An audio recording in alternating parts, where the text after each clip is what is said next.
Extraction equipment is commonly used in industries such as pharmaceuticals, food processing, and chemical manufacturing. Prices for these systems typically range from a few $1,000s to hundreds of thousands, depending on complexity and scale. For example, small-scale laboratory setups may cost less than 10 美元, while industrial-grade machines with high throughput capabilities could exceed 500 美元. Material choice is another key factor influencing cost.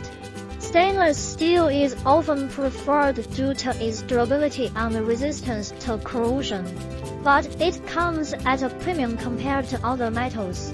Additionally, advanced control systems, automation features.